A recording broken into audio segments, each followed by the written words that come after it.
فبأي آلاء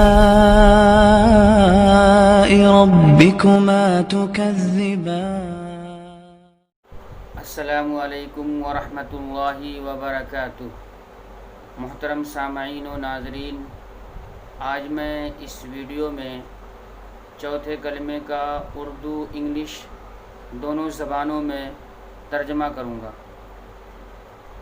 چوتھا کلمہ توحید، لا الہ الا اللہ وحدہ لا شریک لہ، لہ الملک وَلَهُ الْحَمْدُ يُحْيِي وَيُمِيتُ وَهُوَ حَيٌّ لَا يَمُوتُ أَبَدًا أَبَدًا ذُو الْجَلَالِ وَالْإِكْرَامِ بِيَدِهِ الْخَيْرُ وَهُوَ عَلَى كُلِّ شَيْءٍ قَدِيرٌ۔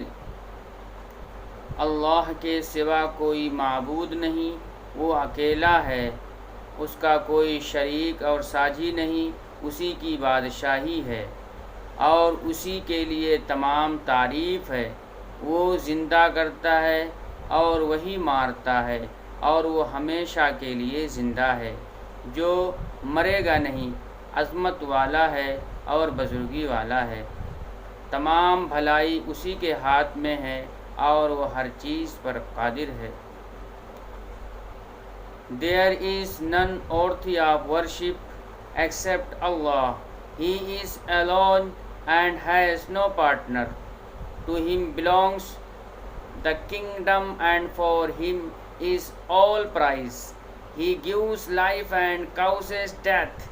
In his hand is all good and he has power over everything.